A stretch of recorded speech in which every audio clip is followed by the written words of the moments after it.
Selesai.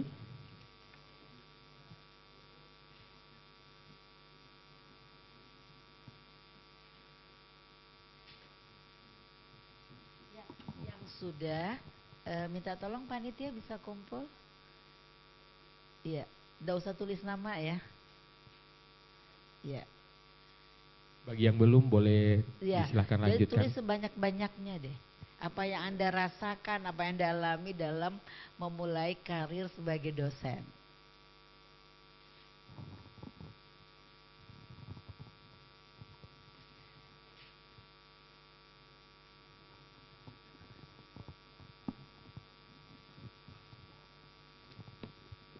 Oke, baik Bapak Ibu sekalian. Selanjutnya kita akan masuki sesi materi kedua, materi terkait dengan etika publikasi dalam menghasilkan artikel internasional bereputasi yang akan disampaikan atau dibawakan langsung oleh Profesor Dr. Dahlan T. SSI MSI. Beliau ini selaku Kepala Pusat Manajemen Publikasi Universitas Hasanuddin. Baik, kepada Bapak Profesor Dr. Dahlan T. SSI MSI dengan hormat disilakan. Iya, Assalamualaikum warahmatullahi wabarakatuh dan selamat pagi. Semangat. Kalau di Makassar kita beri semangat apa? Ewako. Coba ayat 1, 2, 3. Ewako. Nah, tidak semangat. Ewako. Tidak semangat namanya itu. Ayo 1, 2, 3. Ewako. Begitu Bapak dan Ibu ya. Saya tidak, kalau di PowerPoint saya ini ada 180 slide, tapi saya tidak bahas semua. Jangan khawatir. Saya memperkenalkan yang pertama. Saya memberikan motivasi karena ini kan dosen baru. Saya tidak pernah meminta oleh dari yang top 2% itu dan 3 tahun dapat itu. Bekerja saja, yang penting kita melakukan tridharma perguruan tinggi, terutama penelitian, maka karir akan naik. Bayangkan kami 2021 sudah 4E, tidak bisa lagi naik 4F. Tidak ada lagi.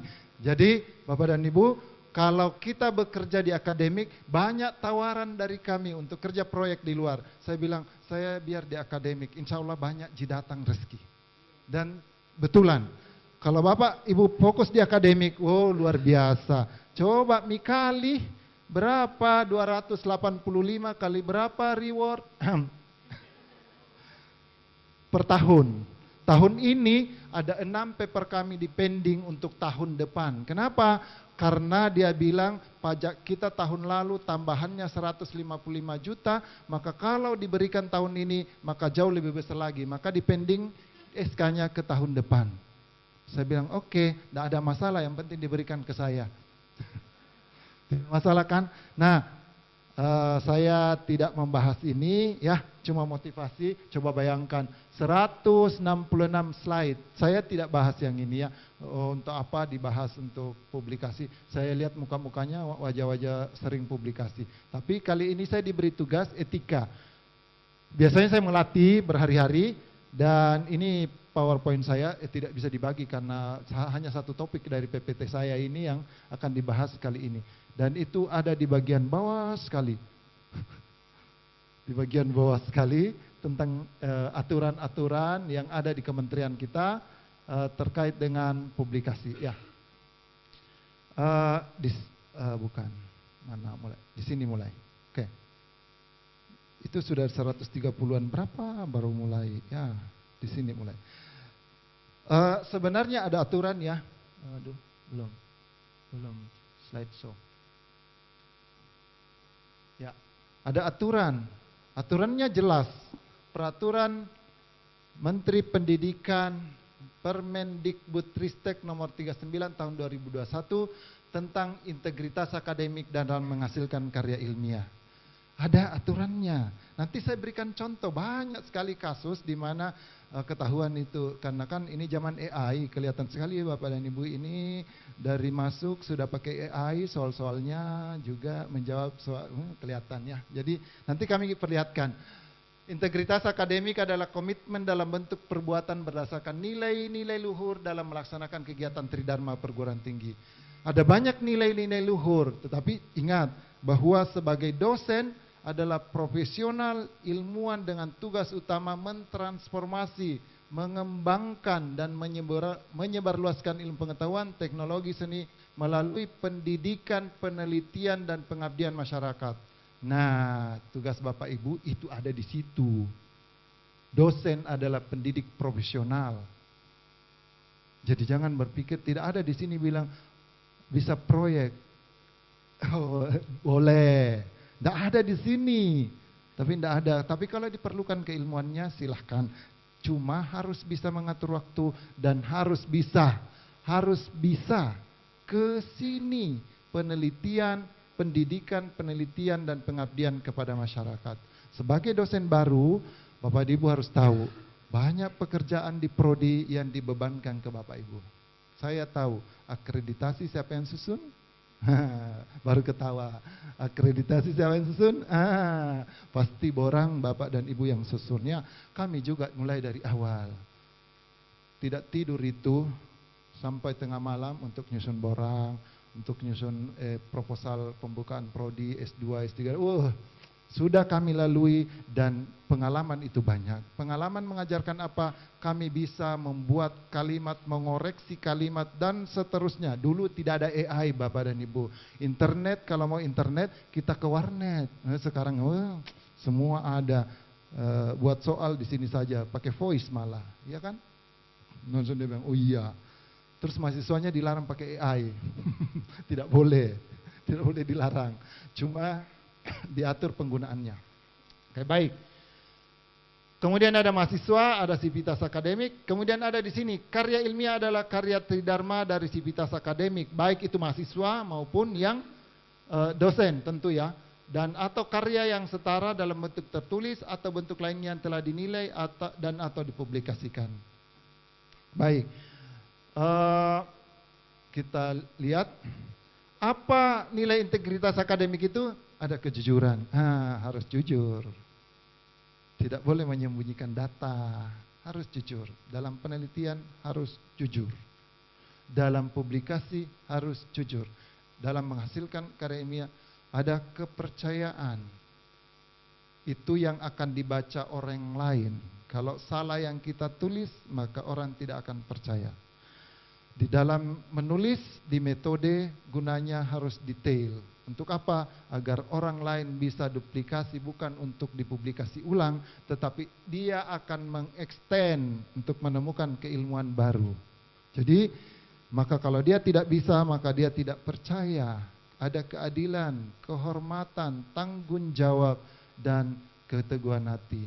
Dan ini semua harus terintegrasi menjadi nilai-nilai dalam menghasilkan karya ilmiah. Ya. Seharusnya menjaga budaya karya ilmiah integritas dalam menghasilkan karya itu menjaga budaya akademik di perguruan tinggi. Kita tentu masih ingat, walaupun Bapak Ibu dosen baru tentu pernah dengar kita masuk red flag Unhas. Luar biasa itu sakit bagi orang yang faham. Tidak enak disebut terus Unhas. Tidak enak sekali. Kemudian kita juga lihat bagaimana orang-orang, ada juga kelompok orang di UNAS ini yang melalui jual beli karya ilmiah. Ini juga ada, bisa Bapak dan Ibu bisa lihat di namanya papir. Ini juga luar biasa melanggar integritas akademik. Sehingga di awal kami menginginkan Bapak dan Ibu menjaga marwah Universitas Hasanuddin. Kok maksud saya menjaga budaya akademik agar Unhas ini terhindar dari Bapak Ibulah yang akan menjadi pemimpin masa depan. Mungkin di antara kalian ada yang jadi wakil rektor, jadi dekan dululah. Jangan langsung jadi wakil rektor, jadi dekan dulu. Oke, menjaga budaya akademik di perguruan tinggi harus ya. Jadi dari kita, kalau kita tidak memulai, karena kalau misalnya di prodi kita, begini caranya dia harus kita yang bagaimana buatkan senior. Mulailah dari diri sendiri, bahwa kita harus fair menjaga budaya itu dengan baik. Membina sivitas akademik agar terhindar dari perbuatan yang melanggar integritas akademik. Kita memulai dari bahwa ada aturan, tidak boleh dilanggar. Sampaikan bahwa ada aturan ini isinya. Sampaikan dengan baik ya. Bisa di-download kok ini bebas. Oke, bentuk pelanggarannya macam-macam. Lihat, fabrikasi, falsifikasi, plagiat, kepengarangan tidak sah. Oh, ini paling banyak. Masukkan Kak di papermu. Tidak ada kontribusinya. Nah, ini tidak bagus sekali ini. Konflik kepentingan, pengajuan jamak. Kami sudah 8. Siapa yang belum fungsional? Kenapa? Hah? Oh, sisa pengajuan. Belum keluar. Oh, sabar kalau sudah diusulkan. Sabar. Karena kan berproses, panjang prosesnya. Karya ilmiahnya dicek, banyak. Santai saja ya. Yang penting sudah diajukan. Nanti tim kami sudah bekerja, sudah rapat setiap bulan tanggal 5 di Unhas untuk mengecek berkas Bapak dan Ibu. Tapi setelah itu kan masih banyak masuk ke Komite Integritas Akademik dan itu berproses terus. Jadi panjang prosesnya karena mengecek Bapak dan Ibu apakah benar mengajar. Apakah benar ada publikasinya? Apakah benar ada pengabdiannya? Apakah benar, ingat sekarang penilaian itu berbasis SKP. Semua penilaian PAK, penilaian angka kredit itu berbasis SKP. Kalau SKP penilaiannya apa? 60% itu adalah kepatuhan. 40% itu adalah integritas tridharma. Jadi 40% diusahakan sendiri, 60% itu kepimpinan. Pimpinan yang tanda tangan ya. Jadi baik-baik disuruh buat borang, ikuti karena dia yang akan menilai 60%. Tidak main-main Bapak dan Ibu. Oke, baik, lanjut. Apa itu fabrikasi? Fabrikasi memanipulasi data hasil penelitian dan atau informasi ke dalam karya ilmiah, membuat untuk menipu. Banyak contoh saya akan berikan sebentar. Contoh falsifikasi sebagaimana ini juga mengubah untuk menipu. Jadi dia tidak ambil semua datanya, dia perkirakan saja. Itu tidak bagus ya. Plagiat, ini lebih parah. Banyak jenisnya, menggunakan sumber gagasan tanpa mengutip sumbernya, tanpa mengakui sumbernya. Kepengarangan tidak sah, menambah atau mengurangi nama pengarang secara tidak etis. Saya pernah mendamaikan di fakultas, siapa yang dari fakultas pasca sarjana? Oh ada, ada 2. Kebetulan ada salah satu promotor yang protes. Karena, kenapa? Dia konsultasi pada saat mahasiswa S3 ini konsultasi dengan baik dengan promotornya, ada namanya jelas, jadi dikoreksi. Setelah terbit hilang namanya, tidak bisa ujian itu mahasiswa. Hilang, diganti dengan orang lain, kan? Ya tahu pasti dia. Ya sudah jangan disebut. Jadi ada sesuatu yang tidak benar. Jadi ingat, baik mahasiswa, baik dosen harus mengingat ini, bahwa ada sesuatu yang jangan dilakukan kalau tidak benar. Konflik kepentingan, kompromi atau penyimpangan dari nilai netralitas, pengajuan jamak. Paling banyak ini masalah di dosen ketika naik pangkat pengajuan jamak. Sudah diterbitkan bahasa Indonesia, diterjemahkan lagi ke bahasa Inggris, pindah lagi. Sama. Dan kami dapat. Ke guru besar, bayangkan, saya bilang ini harusnya dapat teguran keras. Sudah terbit bahasa Indonesia dengan nama pertama mahasiswa, Sinta 2. Begitu dia ajukan, berubah judul bahasa Inggris, terbit di jurnal internasional, dia nama pertama. Saya bilang, harusnya Anda didenda. Kalau kami mau, masuk komisi disiplin. Didenda. Tapi saya bilang, apa-apa, tapi ingat, jangan diulangi perbuatannya. Karena ini melanggar. Sudah haknya mahasiswa, kalau mahasiswa yang meneliti, jangan diambil. Jadikan dia sebagai penulis pertama. Mulailah dari diri, sadar bahwa kalau bukan milik kita, jangan jadikan milik kita. Jangan mengakui hak orang lain dengan hak kita. Jangan mengakui karya orang lain dengan karya kita. Ya, jadi ceramah. Fabrikasi berdasarkan pasar 10 ini yang dimaksud fiktif dan sebagainya, kepengarangan tidak sah, konflik kepentingan pengajuan jamak sama yang tadi ya. Menurut International Center on Academic Integrity, integritas akademik itu komitmen terhadap 6 nilai kejujuran. Selalu ada kejujuran yang pertama. Kepercayaan, keadilan, rasa hormat, tanggung jawab, dan keberanian. Jadi ini Bapak dan Ibu harus diperhatikan, betul ini bentuk-bentuk pelanggaran. Baik. Ini yang pertama, fabrikasi dan falsifikasi. Jenis pelanggarannya kalau cuma satu, biasa kalau gambar dimodifikasi, biasa kalau didikti, ini aturannya didikti ya. Kami ikut karena kami reviewer nasional untuk menentukan kelayakan seorang yang naik pangkat kolektor kepala dan guru besar. Nah, kami dilatih juga mengecek yang ringan itu begini. Tapi ingat, ketika setiap asesor beda-beda, ketika asesor itu biar satu pun kalau dia gambar diambil, maka kita menganggap itu melanggar tanpa mengutip, tanpa ada izin. Jadi sedang, kemudian berat. Coba kita lihat yang berat. Jadi biasanya yang paling banyak memang itu data. Data diambil dari orang lain, gambar, referensi. Ya. Coba kita lihat. Ini contoh data, fabrikasi data. Pasti dia. Tidak tahu ini, mudah-mudahan dari kedokteran tidak ada. Dari FKM. Jadi dia begini, tinggi badan saja yang dia ukur, dia perkirakan adalah berat badannya. Ini namanya fabrikasi tanpa melakukan pengukuran. Dan banyak kami temukan. Bisa sekali dilacak, bisa. Apalagi kalau hasil penelitian, apalagi kalau punya mahasiswanya, gampang.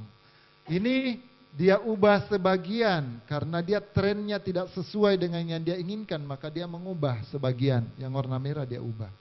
Ini namanya falsifikasi. Ya.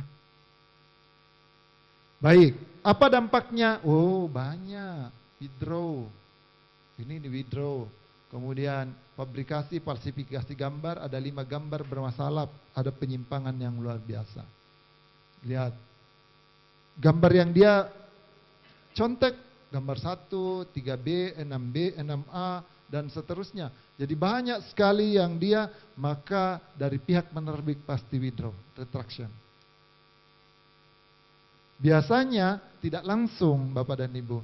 Bapak bisa masuk ke papir, bisa cek siapa yang ada di sana namanya, bisa cek ada yang retract itu 2-3 tahun terakhir.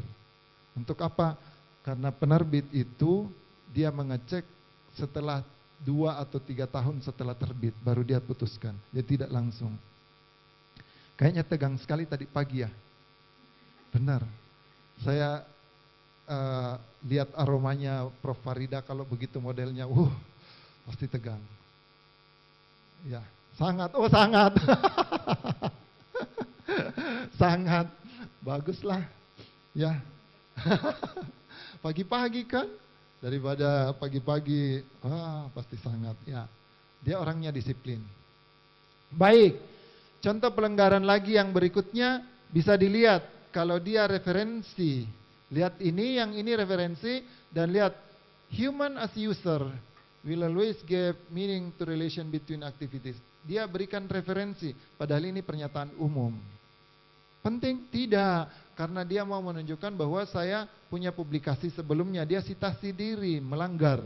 Karena sesuatu yang umum dipaksakan untuk dapat referensi. Segitu detailnya kami mengecek di pusat, di nasional. Detail betul. Jangan kira tidak detail. Kami mengecek, ini kok komentar umum diberi citasi. Kami cek, oh iya dia mau naikkan citasinya. Maka dia citasi diri. Yang layak lah, yang betul-betul sesuai. Jangan ini kalau lewat langsung mati. Kaget saya. Lewat saja, bahaya ini kalau lewat ya. Jadi coba bayangkan ya. Tidak boleh citasi diri dipaksakan. Targetnya kan mau ada citasi, silahkan yang wajar, yang memang berkesinambungan papernya, berkesinambungan penelitiannya. Jangan yang oke. Ada lagi penyimpangan yang lain ya, data, gambar, referensi dan sebagainya. Keduanya tercantum di pustaka tapi tidak digunakan di Banten. Sekarang sudah ada Mendeley, Zotero, macam-macam program AI yang bisa digunakan untuk ini. Tapi kita lihat ada fabrikasi juga referensi. Sesuatu yang fiktif, tidak ada referensi itu tapi dia gunakan. Coba lihat ya. Nah, dia ada. Tapi ini kalau dicek 2017 tidak ada. Untuk apa dia mau katakan bahwa saya rajin publikasi? Ada. Jadi kan dia selalu citasi dirinya. Sama ini falsifikasi karena tidak memang ada tapi tahun dan volumenya tidak ada ini. Tahun dan volumenya berbeda dari jadi dia ganti untuk apa? Bahwa dia eksis ada publikasinya. Nah, ini semua melanggar, tidak boleh dilakukan ya. Baik. Yang plagiat itu tadi ya memiliki kesamaan dari dua kalimat yang tidak umum, tidak generik, umumnya kalau kami mengecek berdasarkan Turnitin, kalau dia lebih dari 10 kata berturut-turut, maka yakin ditolak usulan LK dan guru besarnya.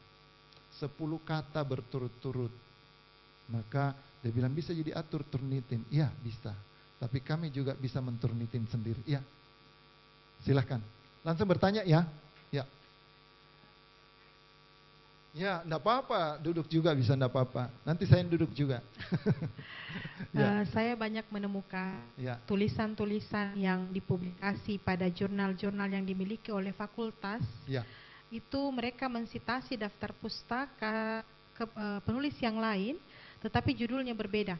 Ini melanggar. Iya. Jadi bagaimana seharusnya Prof kami menindaklanjuti ini, karena jelas bahwa contoh Prof. Oh, Ibu pengelola jurnal? Bukan Prof. Oh, bukan.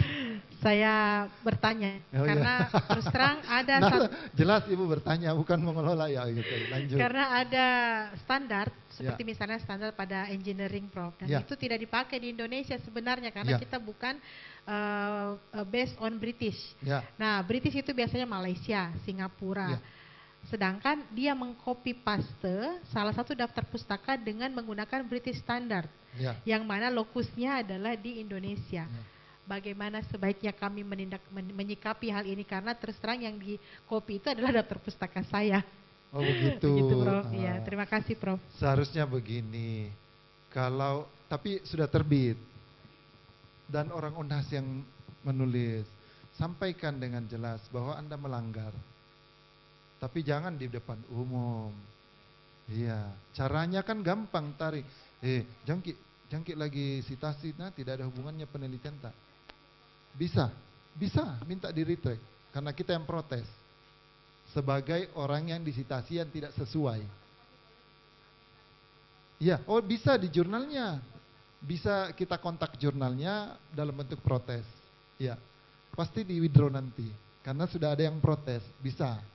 Sangat bisa. Jadi kalau ada yang melanggar begitu, kita tidak enak sekali, pingin sekali, gitu ya.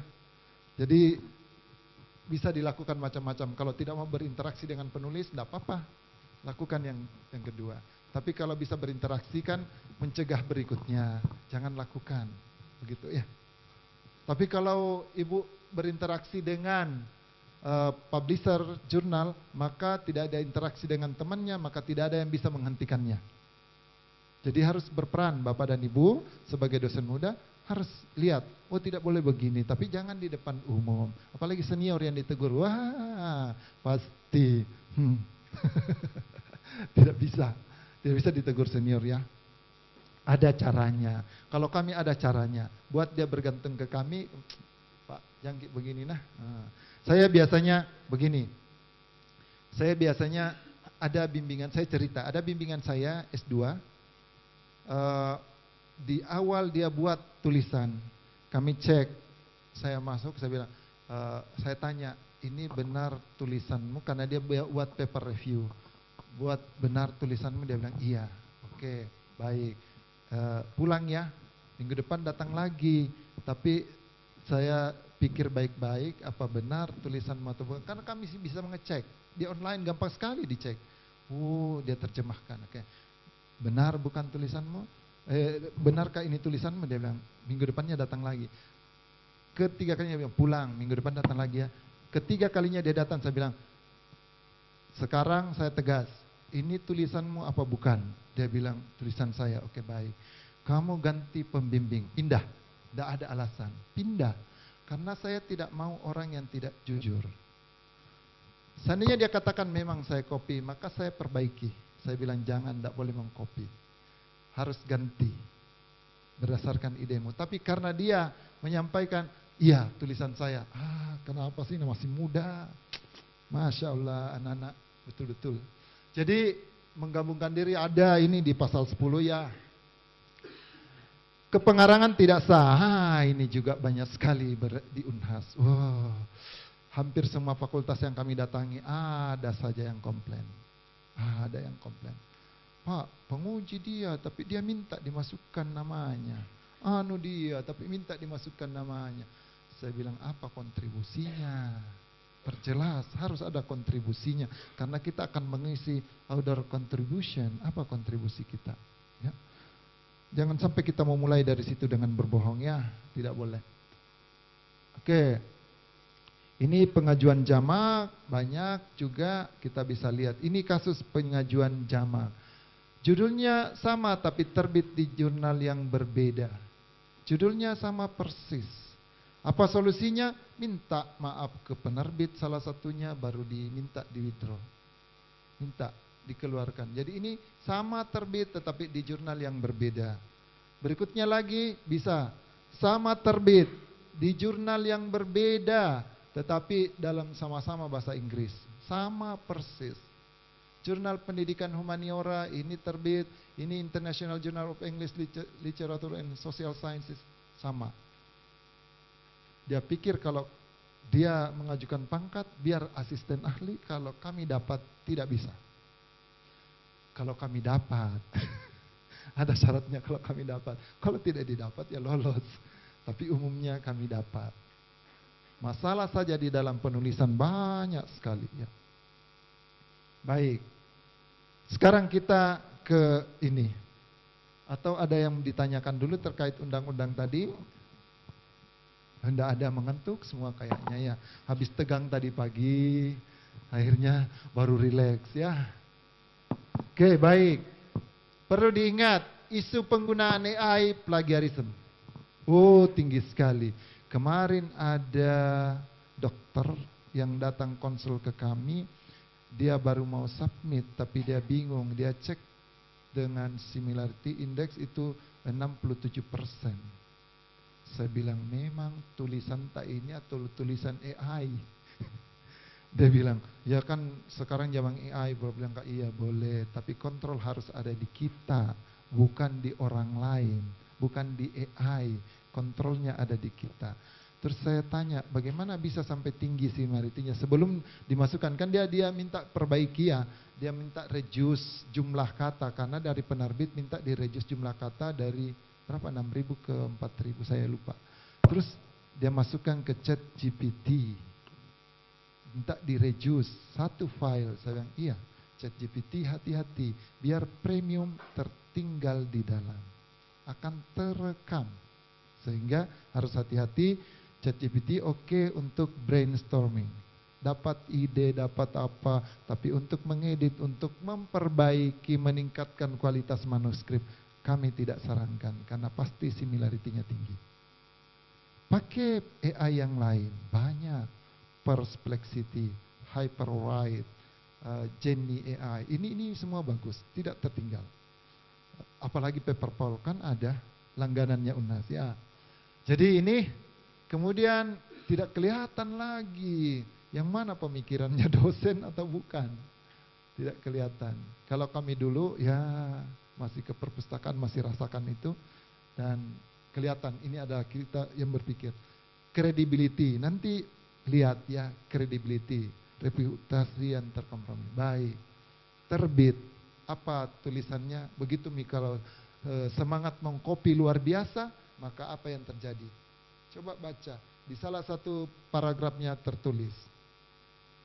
Apa itu? Terbit, terbit, terbit, terbit.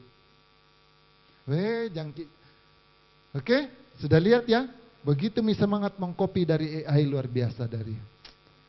Jangan ketawa. Saya menemukan yang asisten ahli juga dapat seperti ini. Kami menemukan yang naik ke fungsional. Ada ini. Terbit. Baik ya. Terbit. Terbit ya. Nah, pasti bilang, bukan di bidangku. Sekarang siapa bidang ini? Terbit di mana ini? Coba lihat terbit di mana. Siapa bidang? Jadi jangan berpikir semua orang bisa. Kalau sudah capek mengcopy, akhirnya copy semua. Ini terbit di mana? Radiology Case Report 2024. Kalau kami masuk di Elsevier, banyak kami temukan. Banyak sekali. Apa yang tertulis? Dia bilang tuh, kalau yang dosen Unhas ini yang diperiksa, dia bilang, salahnya bukan saya, salahnya penerbit. Pintar sekali menyalahkan orang lain, tapi tidak tahu bahwa ini adalah kontrol dari kita. Coba apa dia bilang? Bisa baca? Coba. Bisakah? Very sorry. But I don't have access to real-time information of patent specific data. Saya lanjut model. Saya tidak bisa masuk mendapat informasi ini. Silahkan konsul dengan medical professional who have access ke record medical patents, medical record and can provide personal advice. Perintahnya, dia copy jawaban dari AI, masuk Elsevier. Pasti, siapa saja bisa, karena zaman AI.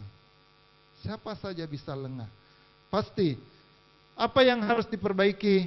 Diperbaiki, karena kita punya fungsi sebagai peneliti. Tidak bisa dibiarkan. Setiap kali mau terbit sudah accepted itu paper, maka pasti kita dikirimi dari proofreadnya, dari penerbitnya dibilang cek sekali lagi. 2 kali kita dikirimi, cek sekali lagi. Kalau kita tidak mengecek baik-baik, maka pasti banyak kesalahan. Jadi harus dicek baik-baik. Kalau kita sebagai penulis pasti kita bilang tuh, biar kututup mata saya, tetap saya tahu titik komanya di mana. Tidak begitu. Tempatkan diri kita sebagai pembaca di paper kita sendiri. Bagaimana caranya? Latihan. Oke, next. Jadi semua orang bisa. Sorry. Itu mempermudah. Ada yang seperti tugas admin, mencari literatur, mengumpulkan paper yang relevan, menyusun sitasi, daftar pustaka, ada tugas kognitif, ini bisa AI seperti ChatGPT, kalau yang ini bisa juga, tetapi ingat harus dicek baik-baik. Saya paling suka kalau mahasiswa atau tim kami yang menulis itu buat tabel yang pertama, data dulu. Biasanya kan kalau kita buat paper review misalnya, Bapak dan Ibu ingat bahwa harus ada rekam jejak yang baik dalam menilai. Kalau mau lektor kepala bagi yang sudah doktor. Doktor kan bisa ada peluangnya ke lektor kepala segera kan? S2 juga bisa, tapi kan berjenjang ke lektor dulu baru ke lektor kepala. Tapi kalau yang S3 kan langsung dapat lektor, maka peluang untuk ke lektor kepala besar. Tapi ingat bahwa ketika menyiapkan paper itu harus diperhatikan baik-baik. Ada banyak sekali yang kita lihat. Rekam jejak diatur. Biasanya pertanyaan rekam jejak kalau lektor kepala. Apakah ada paper sebelumnya yang konsisten dia bangun untuk mencapai lektor kepala? Maka dinilai berapa tahun dia yang mirip, yang sama. Bukan sama persis, yang mirip dengan publikasinya yang diajukan sekarang. Maka kita lihat temanya, tentang ini. lihat lagi di Sintanya, oh ada tahun sebelumnya, oh ada 2 tahun sebelumnya. Kalau ini ada terus konsisten, maka yakin bisa lolos lektor kepala. Tapi kalau tiba-tiba ada dari mana-mana dulu bidang yang dipublikasi sebelumnya, tidak bisa lolos. Syaratnya harus konsisten. Bangun rekam jejak yang baik. Rekam jejak, apalagi kalau ke guru besar, tiba-tiba ke sana publikasinya, ke sana tiba-tiba mengajukan yang di sini bidangnya. Oh tidak, langsung ditolak. Sudah 4 pensiun yang mengajukan karena rekam jejak. Kenapa?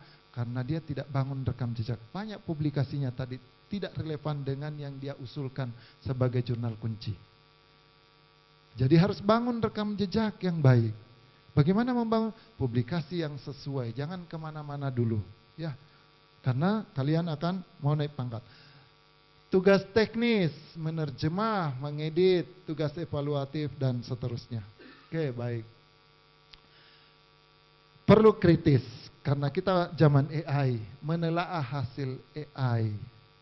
Menelaah hasilnya. Tidak boleh langsung di-copy.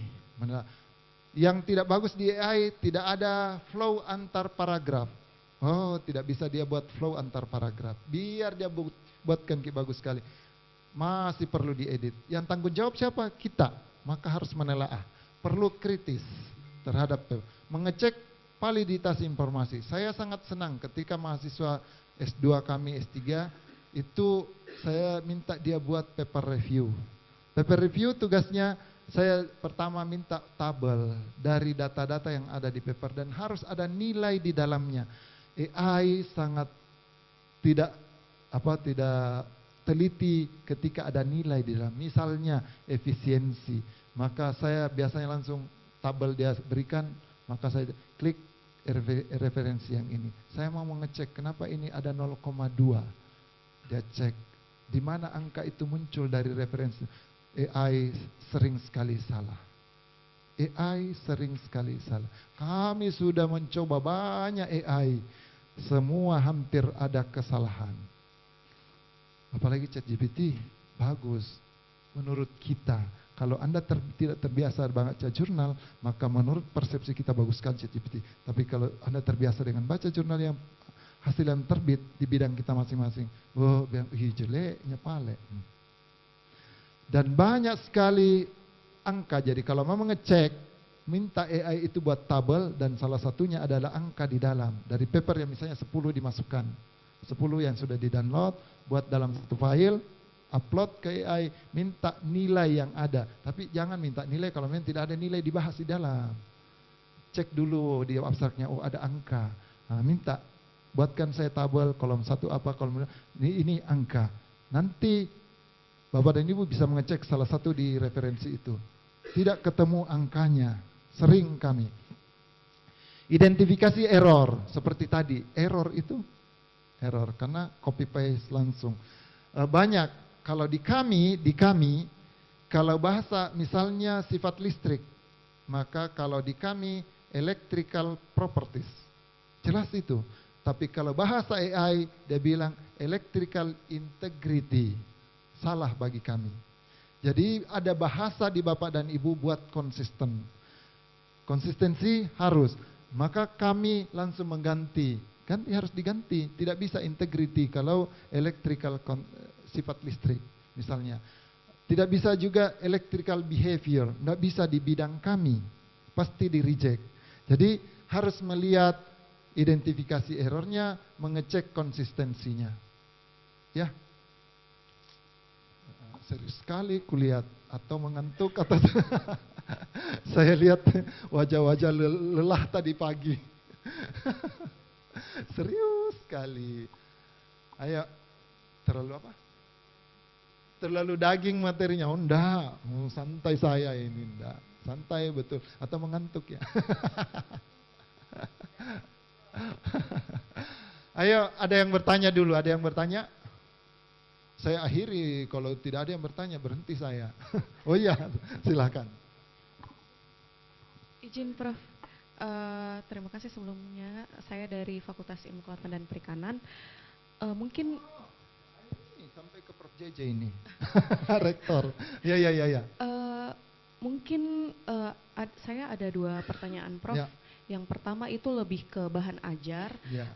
Selama ini yang saya lakukan itu rata-rata mengutip gambar dari penelitian orang, dan itu saya selalu sertakan sumbernya. Alhamdulillah, selama ini masih konsisten ini. Cuman apakah kita tetap harus istilahnya kayak minta izin ke yang punya bahan, yang punya gambar, karena mostly saya downloadnya di ResearchGate, dan itu penelitinya juga kadang ada beberapa konten yang harus minta akses dulu untuk bisa di-download dan lain sebagainya. Terus yang kedua, kebetulan juga saya lagi proses penulisan jurnal dan lagi tahap pre-review, jadi belum masuk ke review.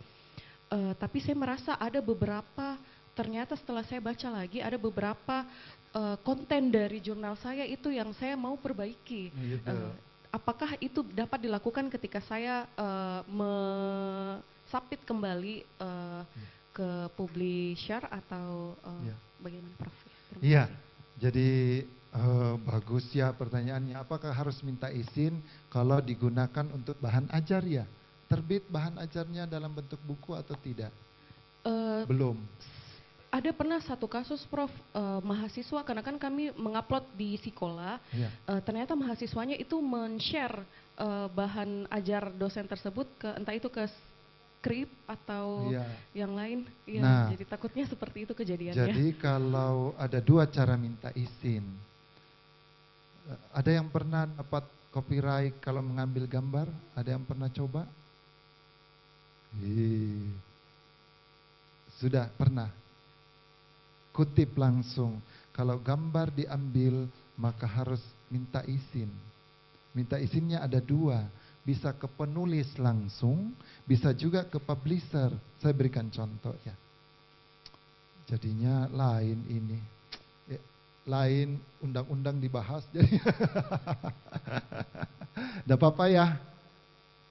Iya, kita lihat ya. Saya misalnya masuk sembarang aja, saya yang biological makromolog. Saya cek-cek jurnal apa yang saya ingat-ingat. Ini misalnya di Science Direct ya, International Journal of Biological Macromolecule. Misalnya yang ini ya, masuk saya download salah satunya, mana itu? Buka yang ini, kemudian all issue. Saya suka karena langsung ada masalahnya kah dalam publikasi. Sebenarnya kalau mau lihat PPT saya, wow, lebih banyak ke publikasi sebenarnya. Kalau PPT saya tadi ini lihat judulnya saja, lain. Jadi sebenarnya judul PPT saya cuma karena satu bagian dari PPT itu yang diminta oleh panitia untuk saya bawakan, maka satu bagian saja. Oke, baik. Di sini ada right and access content, ada ini. Bapak dan Ibu klik. Misalnya, tapi harus tahu dulu gambar berapa, karena akan tanya gambar apa. Dan itu kalau Elsevier gratis. Gratis. Tapi kalau pindah publisher, ada yang berbayar, minta. Jadi saya selalu meminta kalau ambil gambar, ambillah yang ada di Elsevier. Misalnya yang ini ya, saya cek gambarnya adalah gambar, misalnya gambar berapa yang kita mau ambil, misalnya gambar ini, gambar 3. Maka kita masuk ke sini tadi ya, gambar 3, maka klik right and access. Biasanya harus daftar. Tapi gratis kok. Tergantung internet. Sangat bergantung internet. Kalau besok pindah terbuka ya besok kita pulang. Begitu. Jadi ada diisi, panjang diisi, ditanyakan untuk apa. Nanti saya akan pandu kalau terbuka. Tapi kalau besok terbuka ya kita bermalam. Kasihan. Ya. Sambil kita nunggu, pertanyaan keduanya adalah konten jurnal. Kalau misalnya sudah ada revisi, sudah ada jawaban dari mudah-mudahan karena ada dapat error. Nah, kami juga sering ada kata yang salah. Setelah accepted baru tahu, ada salah. Baru kami setelah masih ada kesempatan perbaikan. Ketika sudah masuk ke production, ke publishernya, maka dia akan kirimkan proof. Cek sekali lagi, sudah ada di situ dia coret-coret. Kita ngecek, oh ini salah kalimatnya, kita baru perbaiki. Masih panjang, masih bisa memperbaiki sampai dia terbit. Jadi banyak kesempatan untuk memperbaiki kalau kita temukan error. Jadi perlu dibaca, bagus kontrolnya karena walaupun sudah disubmit baru ada kontrol ya. Ya, tapi kan sudah ada lumayan. Nah, kita buka ya. Maka dia tanya, I'd like to. Di sini tuh ada pilihannya banyak. Maka yang saya pakai reuse in journal and magazine. Ini pilihannya. Setelah itu langsung dia bilang daftar kok dulu. Oh enggak Ji, karena saya sudah terdaftar. Reuse, kemudian siapa Anda? Maka pilih paling bawah, biasanya Academic Educational Institute di bawah. Ya. Kemudian apa itu pertanyaan? Intended publisher New York. Di mana mau dipublish kira-kira? Maka kan kira-kira Jini, kira-kira. Jadi kita harus melihat. Saya biasanya karena Elsevier ya, tetap saya pilih Elsevier misalnya. I would like to use, apa yang digunakan adalah jangan pilih full artikel karena kita cuma mau ambil gambar, figur. Bisa? Make a suggestion. My format, ingat bahwa formatnya adalah elektronik, jangan print, berbayar. Jangan make bold. Elektronik saja, elektronik. Berarti kita bisa ambil online. Apakah kita penulis di jurnal itu? Bukan, no. Ya, no. Kemudian I will be apa itu? I will be translating, no. Jangan ditranslate. No. Selesai, kemudian zero. Belum ada, jangan diklik yang itu, continue. Pada saat continue biasanya sudah masuk. Dia bilang toh gambar nomor berapa? Apa sih itu? My number of figure, berapa jumlah? 1. Oke, continue.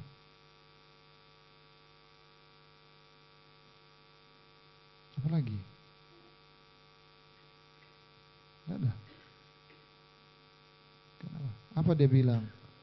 The access request is free of charge, but you are required to obtain license and comply. Nah, free of charge.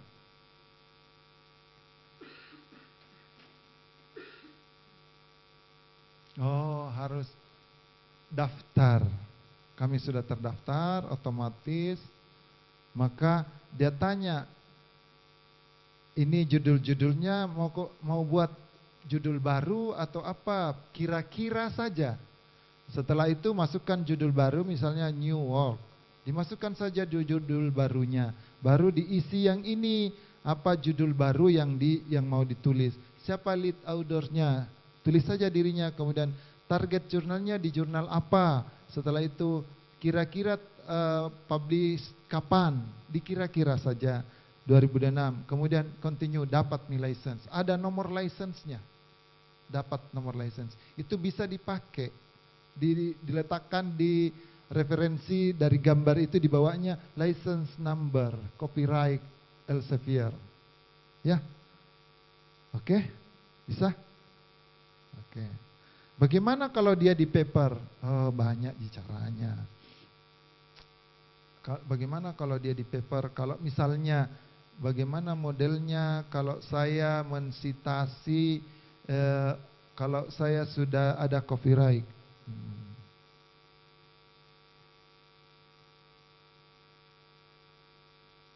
Bentar ya. Jadinya lain diterangkannya. Saya cek dulu apa ini yang ini kayaknya karena paper review. Saya cek ini gambarnya sendiri.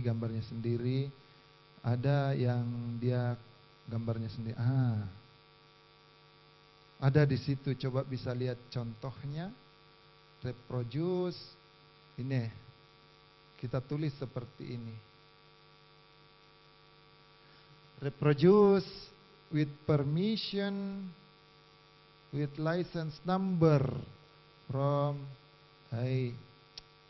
mau ke kiri. Ini paper mahasiswa kami, copyright Elsevier. Bisa? Sudah bisa ya? Oke, ada pertanyaan lagi? Jangan bisa membahas jurnal nah. Deh. Panjang sekali jam ini deh. Dibuka lain ji materinya tuh. Mana mi tadi?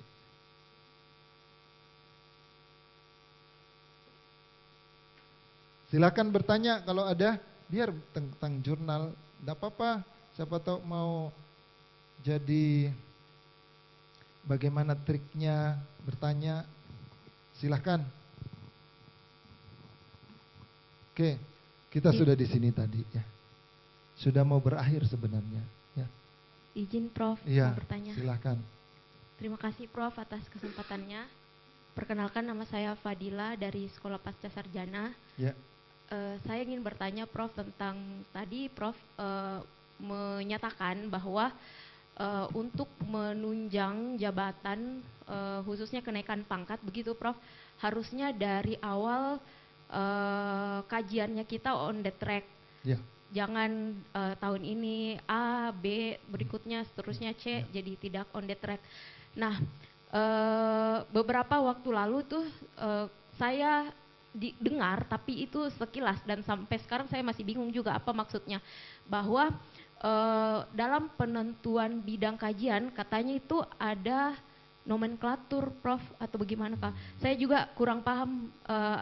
Saya mohon Prof berikan pencerahan bagaimana supaya bidang kajiannya kita itu on the track. Apakah bidang kajiannya betul itu sesuai yang saya dengar harus sesuai dengan nomenklatur, dan maksudnya nomenklatur itu bagaimana, saya kurang paham Prof. Oke, Terima kasih. baik.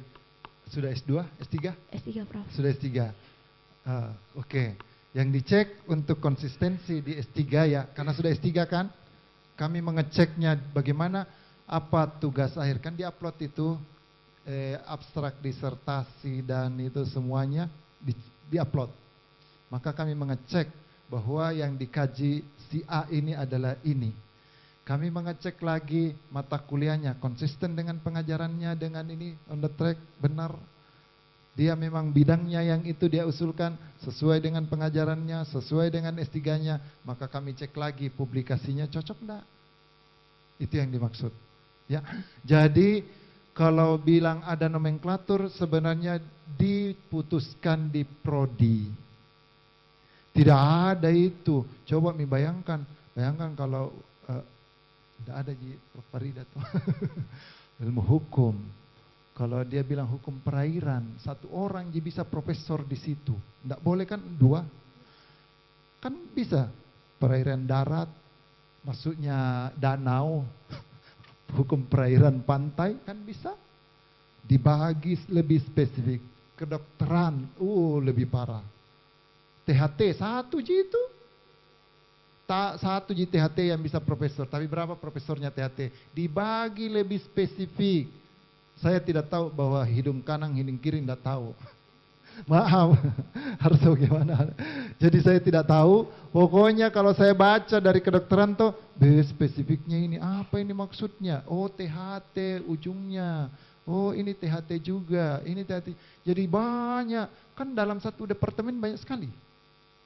Banyak sekali kan? Satu departemen itu misalnya THT, bisa kalau mau THT nama